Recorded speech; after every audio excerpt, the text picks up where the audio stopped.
नमस्कार, अपना उत्तराखंड देख रहे हैं आप और मैं हूं आपके साथ आशीष प्रमोद गोस्वामी। बुलेटिन की शुरुआत एक अहम खबर के साथ करते हैं। तो पासिंग आउट परेड के दौरान army chief general M Naravane ने मीडिया से बात की। इस दौरान आर्मी चीफ ने साफ कहा कि चीन के साथ बातचीत चल रही है और बॉर्डर पर हालात नियंत्रण में हैं।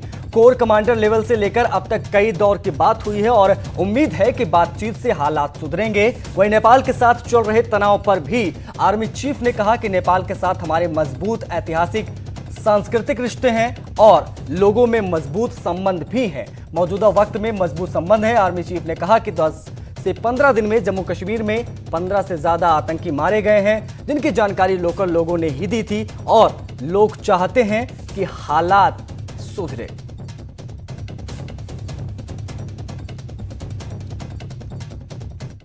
Concerned, we have a very strong relationship with Nepal, which we have geographical linkages, historical linkages, cultural linkages, religious linkages. We have a very strong people-to-people connect, and our relation with them has always been strong and will remain strong in the future.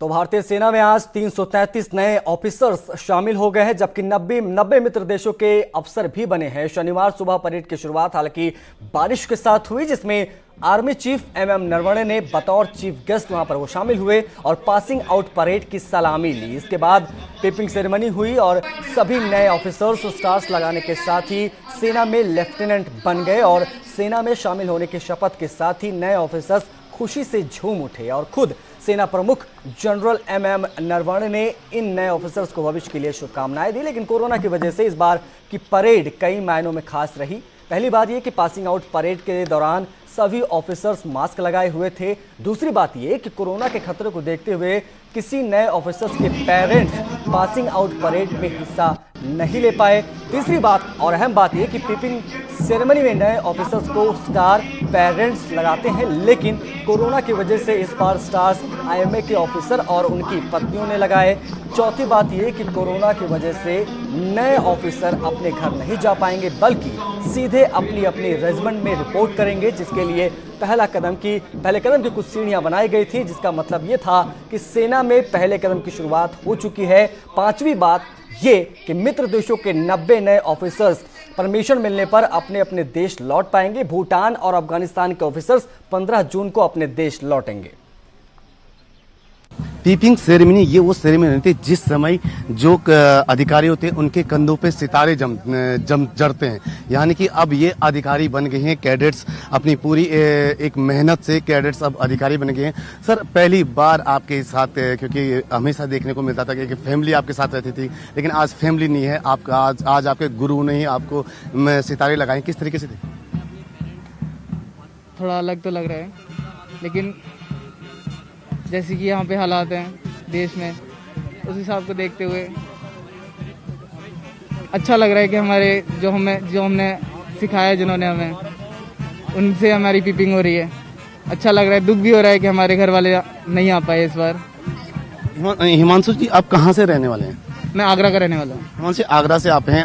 Family आती तो कितना और खुशी आपको देखने को मिलती? खुशी तो बहुत होती, बहुत ज़्यादा खुशी होती, बहुत ज़्यादा मिस कर रहे हैं फैमिली को अभी। लेकिन जैसा कि अभी सिचुएशन है पूरे देश में, उस हिसाब को देखते हुए हमारे हित के लिए, हमारे घर वालों के हित के लिए ये किया गया है। तो और हमारे जो गुरु हैं, हमारे जिन्होंने हमें सिखाया है 1.5 साल के लिए, उनसे हमारी पिपिंग हुई है। तो 1.5 साल की मेहनत के बाद आज ये सितारे इनके कंधों पे लग गए हैं। जबकि अभी तक ये होता था कि कभी भी इन जो कैडेट्स होते हैं या जो जवान होते हैं, जो अधिकारी बनते हैं, उनके फैमिली उनके पास होती थी, वो उनके सितारे लगते थे। सुमित्र सुयाल जी हैं। सुमित्र जी, कहाँ से हैं आप? जी, कोटद्वार उत्तराखंड। कोटद्वार उत्तराखंड। सुमित जी, आप उत्तराखंड से हैं और आप आज एक अधिकारी बन गए हैं। पहली बार, क्योंकि आज कोविड के चक्रों में, क्योंकि यहाँ पे फैमिली आ नहीं पाई, तो किस तरीके से देखते हैं? क्या एक मिस कर रहे हैं? कुछ हद तक अपनी फैमिली को मिस कर रहे हैं, पर ये ऑफिसर्स, इंस्ट्रक्टर ही हमारी एक तरह से आज से हमारी यही फैमिली है। तो इस चीज़ का हमें ज़्यादा गम भी नहीं है, पर और हमें ज़्यादा खुशी है कि जिन्होंने हमें शिक्षा दी, ट्रेनिंग दी, हम वही हमें हमारी पिपिंग कर रहे हैं। क्योंकि एक परिवार का या एक माता पिता का एक बड़ा एक अच्छा एक क्षण होता है कि वो अपने बेटे के कंधों पर सितारा लगते हुए देखें या खुद लगाएं, लेकिन पहली बार कोविड को देखते हुए ऐसी स्थितियां नहीं बन पाई, तो क्या आपको एक अनुभव लगता है? जी, हर एक सिचुएशन अपने आप में एक नया एक्सपीरियंस लाती है। पेरेंट्स, जैसे मैं दूसरी बार पास आउट हो रहा हूँ, एक बार हम एनडीए से भी हो चुके हैं, तो हमारे पेरेंट्स ऑलरेडी एक बार देख चुके हैं। तो ये कोविड के चलते हुए ये भी एक नया एक्सपीरियंस है। तो ये अभी हमारी इनसे बात हुई, अब हम इनकी जो आप देख सकते हैं अभी भी ये सितारे इन पे गाड़ रहे हैं, वह अब ये क्योंकि जो ये सेरेमनी होती है इनके परिवार वाले इनके साथ किया करते थे, लेकिन अब इनके परिवार क्योंकि साथ में है नहीं, और अब जो अधिकारी या जो इनके गुरु हैं वही इस सेरेमनी को इनके साथ निभा रहे हैं। कैमरा पर्सन अनिरुद्ध रावत के साथ मैं सत्येंद्र बर्तवाल, न्यूज 18 देहरादून। देहरादून से बड़ी खबर आ रही है। कोरोना काल में न्यूज 18 सबसे बड़ा खुलासा अब यहां पर करने जा रहा है। मुख्य सचिव ने राज्य में खर्चों को कम करने के आदेश जारी किए थे, लेकिन राजधानी देहरादून में उन्हीं के नाक के नीचे ही आदेशों की धज्जियां उड़ा दी गई। दरअसल कोरोना काल में स्वास्थ्य विभाग ने 22 नई कार खरीदी हैं और ये सभी लग्जरी कार्स हैं। इन लग्जरी कारों को 13 जिलों के सीएमओ को भेजा जाएगा। वहीं 9 लग्जरी कार स्वास्थ्य महानिदेशालय के लिए खरीदी गई हैं और यही नहीं, जल्द ही डीजी हेल्थ के लिए भी इनोवा कार आने वाली है। एक कार की ही कीमत करीब 8 लाख रुपए से ज्यादा है। तो ये न्यूज 18 पर आप सबसे बड़ा खुलासा देख रहे हैं। कोविड-19 एपिडेमिक से उपजे आर्थिक हालात को नियंत्रित करने के लिए सरकार ने तमाम रास्ते अपनाए। कर्मचारियों का एक दिन की सैलरी काटी गई, इसके अलावा महीने में जो सैलरी मिलती है उसमें से साल भर तक प्रतिदिन एक दिन का वेतन काटा जाता रहेगा। इसके अलावा जो डीए है वो भी 4% फ्रीज कर दिया गया। तमाम मंत्री और विधायकों के जो वेतन भत्ते थे उनमें भी कटौती की गई। 1-1 करोड़ की विधायक निधि की कटौती की गई और ये कहा गया कि चूंकि राजकोष की हालत बहुत खस्ता है, इसीलिए अर्थव्यवस्था को पटरी पर लाने के लिए सरकार फिजूल खर्ची पर रोक लगा रही है। लेकिन इसका एक ताज़ा उदाहरण हम आपको बताने जा रहे हैं। ये स्वास्थ्य महानिदेशालय है और स्वास्थ्य महानिदेशालय में करीब 22 गाड़ियां खरीदी गई हैं, जिनमें 13 जिलों के जो सीएमओ हैं, ये गाड़ियां 13 जिलों के सीएमओ को जाएंगी। इसके अलावा मुख्यालय में जो डायरेक्टर, एडिशनल डायरेक्टर बैठते हैं, उनके लिए भी ये वाहन खरीदे गए हैं। इसके अलावा खुद डीजी हेल्थ के लिए एक अलग से इनोवा कार भी खरीदी गई है। तो कोरोना के इस काल में जब सरकार खुद ये बात कहती हो कि जो फिजूल खर्ची है उस पर नियंत्रण किया जाए, कम से कम खर्चा किया जाए ताकि जो राजकोष है उसको दुरुस्त रखा जाए, लेकिन दूसरी ओर लाखों करोड़ों रुपए के वाहन इसी कोरोना काल में खरीदे जा रहे हैं, जो खुद सरकार का या सरकार के जो आदेश हैं कि जो फिजूल खर्ची है उसको कम किया जाए, उसका मजाक उड़ाते हुए प्रतीत हो रहे हैं। कैमरा पर्सन अनिल नेगी के साथ सुनील नौप्रभात, न्यूज 18 देहरादून। सुनील नौप्रभात हमारे साथ सीधा लाइव जुड़े हुए हैं। सुनील, कोरोना ने अर्थव्यवस्था की कमर तोड़ दी, ये बात सर्वविदित है, सभी जानते हैं, लेकिन जिस तरह से कारें खरीदी गई हैं, आप कह सकते हैं कि मुख्य सचिव के आदेशों को पालन ना करते हुए कार यहां पर खरीदी गई हैं।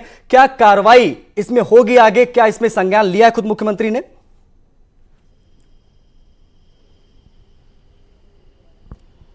देखिए आशीष, इस पूरे मामले में हेल्थ डिपार्टमेंट का कोई भी ऑफिसर्स कहने को तैयार नहीं है जी।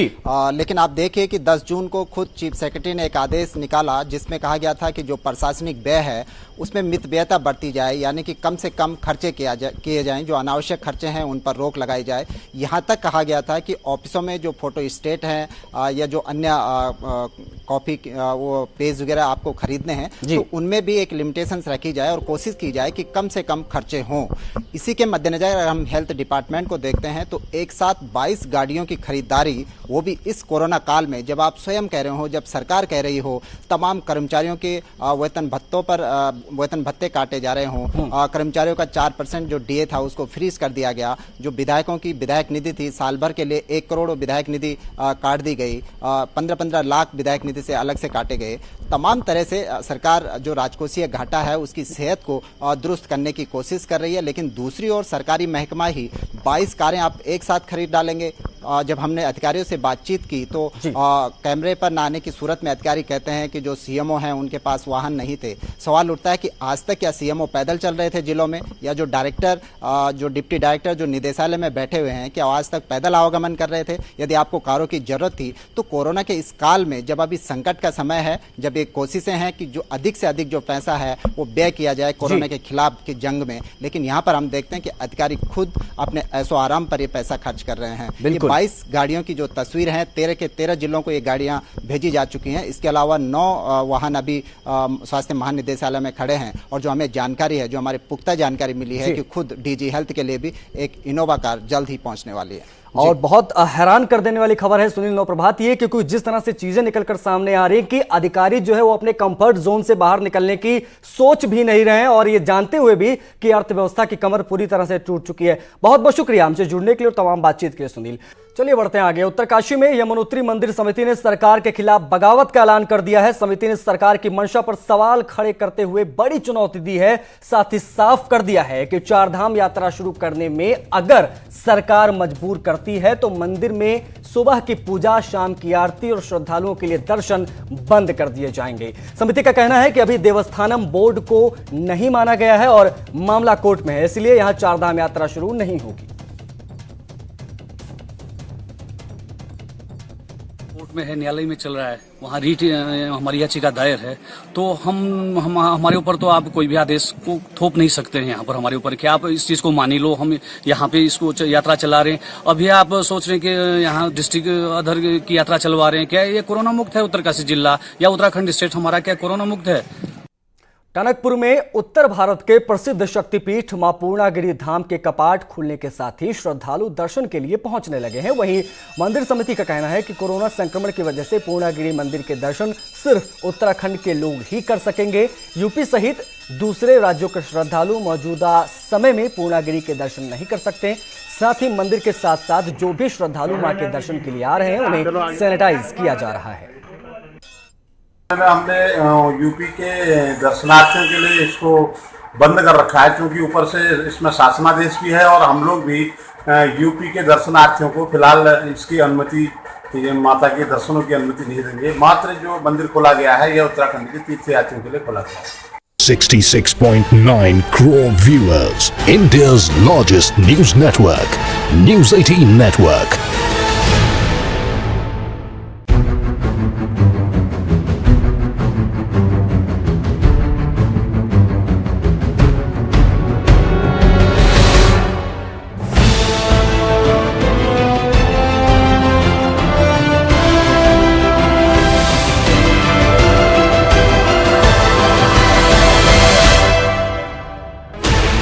Sixteen channels, 15 languages, 26 states, 1200 plus reporters, 66.9 crore viewers, India's largest news network, News 18 Network.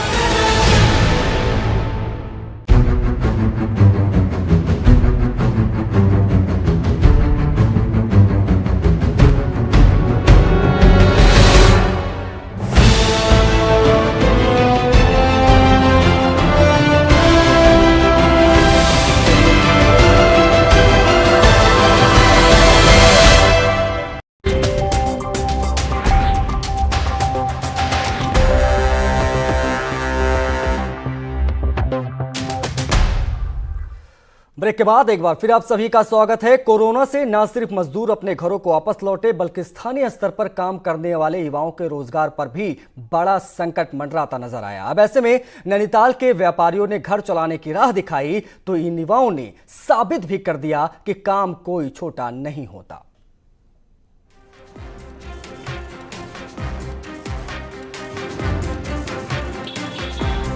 Corona काल में बेरोजगार हुए युवकों को नैनीताल पुलिस और व्यापारियों ने रोजगार से जोड़ा है। होटल, रेस्टोरेंट, बोट कारोबार बंद होने के बाद इन स्थानीय युवाओं को अब शहर में ही ट्रांसपोर्ट के काम से जोड़ा गया है।